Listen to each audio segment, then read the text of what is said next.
Welcome back. In this new video, I'm going to be sharing a very interesting article I read on the New York Times. And this article is about 9 things you should do in order to increase your longevity. Obviously, these suggestions are for people, in their midlife life, not for elderly one. However, I think you know, it's interesting to share this article, and particularly this suggestion, things experts wish you do in order to increase your longevity. How you care for yourself at this stage of your life matters a lot for your later years. And this article has been written by Dana G. Smith, and I want to share with you how you treat your body and the brain in your midlife years, loosely defined as 40 to 60, can usually influence how you age in the decade to come. The seed for many age-related diseases, including cardiovascular disease, diabetes, cancer, and dementia, are sown in middle age. So it's important to start thinking about preventing early. And it takes a lifetime of healthy habits, not just a few weeks to move the needle on your longevity. Midlife is the ideal time to make changes, not only to benefit you in the present, but also in the future. After all, what happens in midlife doesn't stay in midlife. We spoke with experts about some small habits that can make a big difference. The first one is do interval training. Cardiorespiratory fitness is one of the best predictors of longevity, and being able to be active and mobile in the later years of your life. One way to improve your cardiorespiratory fitness is to incorporate interval training into your workouts a few times a week. For example, rather than logging 30 minutes on a treadmill or a stationary cycle bike at a steady pace, try alternating sprinting for 30 seconds and then resting for other 30 seconds 10 times too. It will be a shorter workout, but ideally also a harder one, because to get the biggest benefit, you actually have to really push yourself. The second one, run errands with friends. Several experts emphasize the importance of a social relationship for people's long-term health and well-being. People often don't think of social interaction as a wellness intervention, but it may be the most important wellness intervention. The reality of midlife is that it can be hard to carve out time for yourself, let alone coordinate a schedule with another busy friend. So taking a two-bird, one-stone approach and joining up with someone to complete tasks on your to-do list. Those could include going for a walk or a workout together, or even a trip to the grocery store. The third suggestion is eat fermented foods. When you are thinking about the health of your body, don't forget about trillions of organisms that live inside your microbiome. A healthy gut microbiome, in particular, is associated with healthy aging. It is closely tied to immune system and helps to control inflammation, in the body, a major factor in many age-related diseases.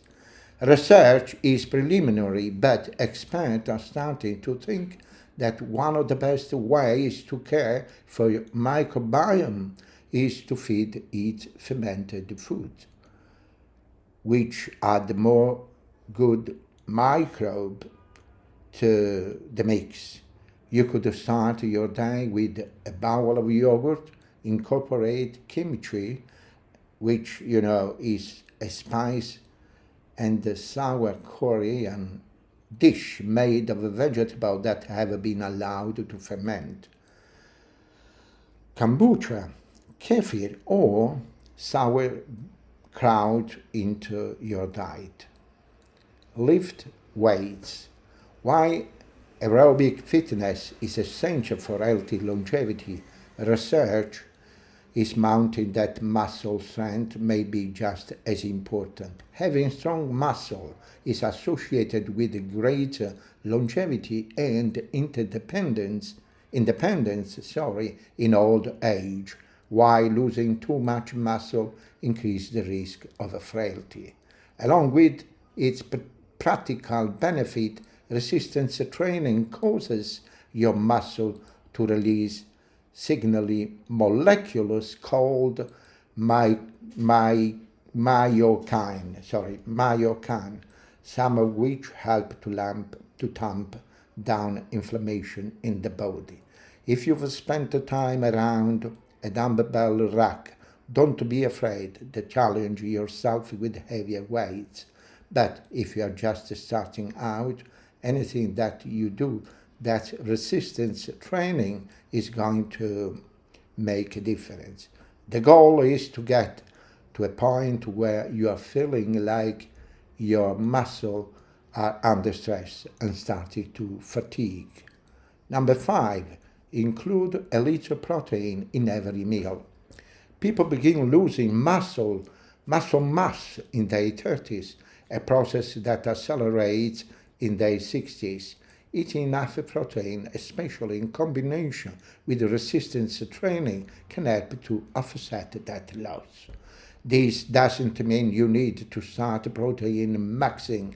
The general guideline of 0.8 to 1.2 grams of protein per kilogram of body weight is sufficient.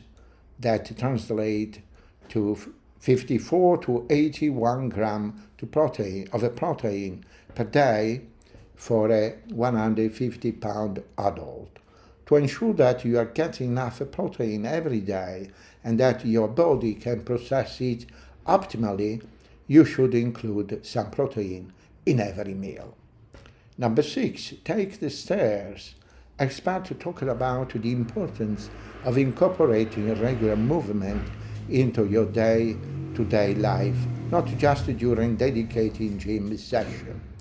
Several studies have found that taking roughly 7,000 steps a day significantly decreases people's risk of death and disease associated with aging.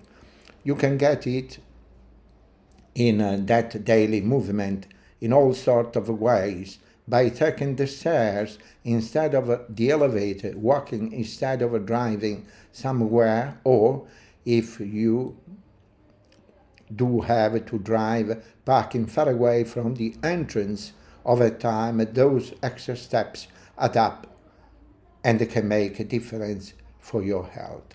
Number 7, get the shingles vaccine. There is a growing evidence that the vaccine to prevent the shingles also protect against dementia, reducing the risk of cognitive decline by roughly 20%. Other vaccines, specifically the influenza, pneumococcal, and TDAP vaccine. The TDAP vaccine protects against 3 serious bacterial infections: tetanus, diphtheria, and pertussis, a whooping cough. Scientists don't know exactly why this is, but one hypothesis is that By preventing infection, the vaccine protects against the major causes of inflammation in the brain and the body. It's the essential, easiest thing to be done because, unlike almost all wellness, it's one and done. Number 8, make a list of your parents' chronic health condition. Why lifestyle affects people's risk for age-related disease, genetic also play a role. Finding out which disease run in your family and then talking to your doctor about how best to manage your risk over time.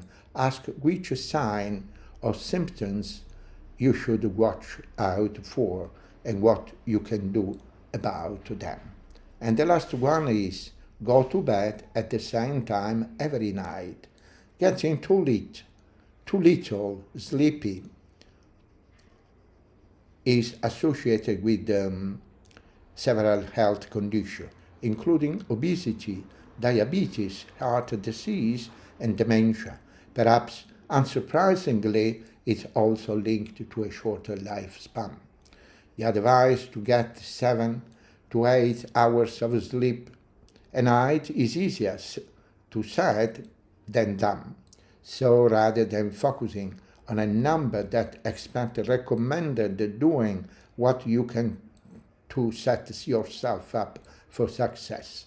Perhaps most important is trying to stick to a consistent bedtime. And these are the 9 things that you should do in order to increase your longevity. I do hope you find this article interesting, and I will talk to you soon. Thank you so much for watching. Bye-bye.